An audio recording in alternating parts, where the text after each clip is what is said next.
আসসালামু আলাইকুম প্রিয় ভিউয়ার্স, অনলাইন এক্সপেরিমেন্ট থেকে সবাইকে স্বাগতম। আজকের ভিডিওতে রয়েছে দারুণ একটি সুখবর, বিশেষ করে আমাদের প্রিয় সরকারি চাকরিজীবীদের জন্য এবং এমপিভুক্ত শিক্ষক কর্মচারীদের জন্য, অর্থাৎ যারা সরকারি কোষাগার থেকে বেতন নিয়ে থাকেন তাদের জন্য দারুণ একটি সুখবর। হ্যাঁ, আপনি ঠিকই শুনেছেন, আগামী 1 জুলাই 2025 থেকে সরকারি চাকরিজীবীদের জন্য কার্যকর হতে যাচ্ছে বিশেষ আর্থিক প্রণোদনা। সরকার সম্প্রতি এই বিষয়ে একটি সিদ্ধান্ত গ্রহণ করেছে, যা সরাসরি প্রভাব ফেলবে লক্ষ লক্ষ চাকরিজীবীর মাসিক আয়ে। মহার্ঘ ভাতার দাবি উঠে এসেছিল গত 1 বছর যাবৎ, কিন্তু সরকারি বিভিন্ন সমস্যার কারণে সেটি বাতিল হয়ে যায়। কমিটি গঠন এবং একটি দুইটি মিটিংয়েও করার পরে সেটি অর্থ উপদেষ্টার অসম্মতিতে সেটি বন্ধ হয়ে যায়। দেখানো হয় ফান্ডের সংকট।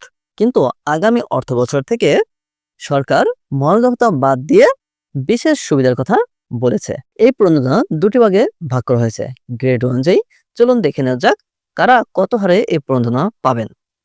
প্রথম গ্রেড থেকে নবম গ্রেড পর্যন্ত তারা পাবেন মাসিক মূল বেতনের উপর 10% হারে প্রণোদনা। দশম গ্রেড থেকে 20তম গ্রেড পর্যন্ত তাদের জন্য নির্ধারণ করেছে 15% হারে প্রণোদনা।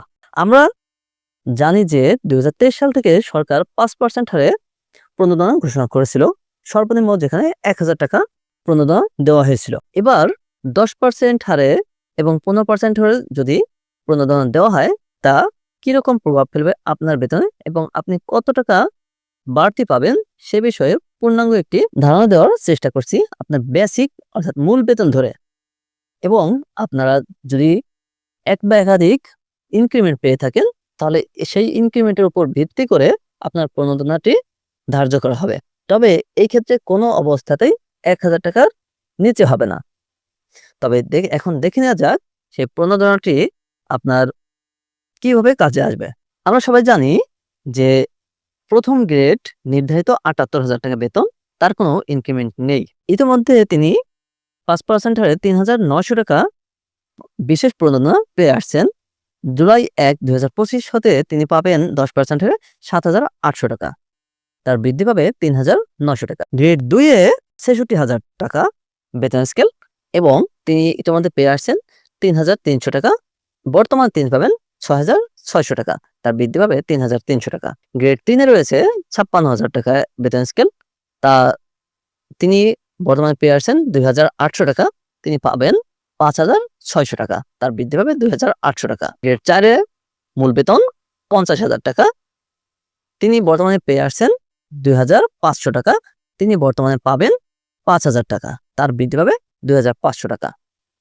গ্রেড 5 এর মূল বেতন 43,000 টাকা। তিনি ইতিমধ্যে পেয়ে আসছেন 2,150 টাকা।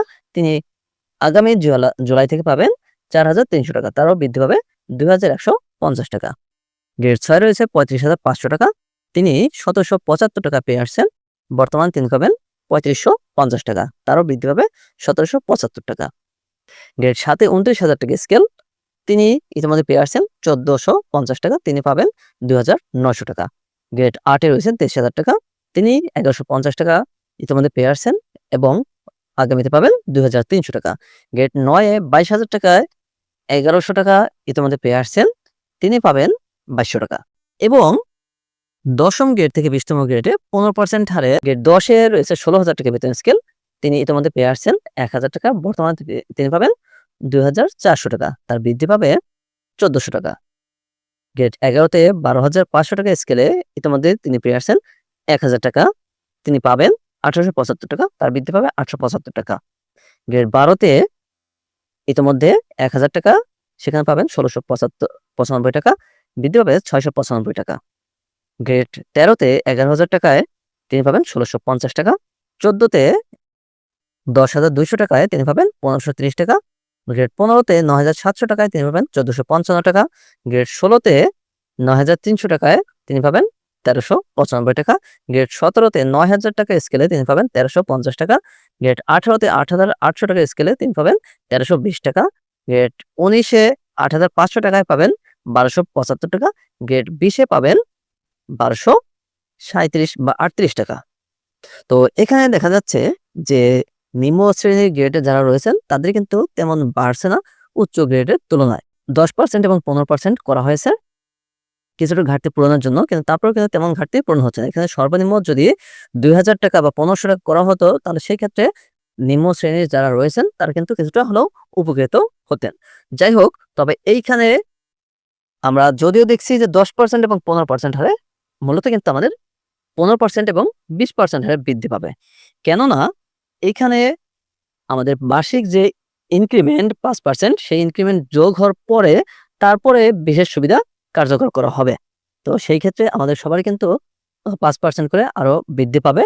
আর পূর্বে যেটা ছিল 5% সেটি কিন্তু আমাদের বাদ যাবে। অর্থাৎ বিশেষ প্রণোদনা 5% যেটি ছিল সেটি বাদ দিয়ে আমাদের এখন 10% এবং 15% দেওয়া হবে এবং ইনক্রিমেন্টটি আমাদের বহাল থাকবে। তো ইনক্রিমেন্টের পরে যেহেতু যোগ হবে সেক্ষেত্রে আমরা আরো কিছু সুবিধা এখান থেকে পাবো। তো যাই হোক, এখানে আপনার বেসিক মূল বেতন ধরে তারপর হিসাব করা হয়েছে। আপনার যদি প্রণোদনা এর আগে ইনক্রিমেন্ট যদি ১ বা একাধিক ইনক্রিমেন্ট থাকে বা কেউ যদি ৫ টি বা ৭ টি বা ৮ টি ইনক্রিমেন্ট পেয়ে থাকেন, তাহলে আপনার ইনক্রিমেন্টের পরে যে মূল বেতন রয়েছে সেই মূল বেতনের উপর আপনার ১০% বা ১৫% হারে বিশেষ প্রণোদনা বা বিশেষ সুবিধা কার্যকর করা হবে। সেই ক্ষেত্রে এখানে টাকার অঙ্কটা আরো কিছু বাড়বে। তো যদি এই প্রণোদনার ফলে চাকরিজীবীরা মাসিকভাবে একটি উল্লেখযোগ্য অতিরিক্ত অর্থ পাবেন, যা জীবিকা নির্বাহে সাহায্য করবে এবং বাজারে সামগ্রিকভাবে ইতিবাচক প্রভাব ফেলবে বলে মনে করা হচ্ছে। এই প্রণোদনার উদ্দেশ্য কি? সরকারের এই সিদ্ধান্তের পেছনে রয়েছে কয়েকটি মূল উদ্দেশ্য। মুদ্রাস্ফীতি সামাল দেওয়া, সরকারি চাকরিজীবীদের মনোবল বৃদ্ধি এবং কর্মক্ষেত্রে আরো স্বচ্ছতা ও উৎপাদনশীলতা আনা। এই সুবিধা কবে থেকে কার্যকর? এই প্রণোদনা কার্যকর হবে ১ জুলাই ২০২৫ থেকে, অর্থাৎ নতুন অর্থবছরের শুরু থেকেই। এই ধরনের গুরুত্বপূর্ণ খবরগুলো সবার আগে পেতে এখনই সাবস্ক্রাইব করুন আমাদের চ্যানেল। আর ভিডিওটি যদি উপকারী মনে করেন তাহলে একটি লাইক দিন এবং শেয়ার করে দিন বন্ধুদের সঙ্গে। আজকের মতো এখানেই বিদায় নিচ্ছি। সবাই ভালো থাকুন, নিরাপদ থাকুন।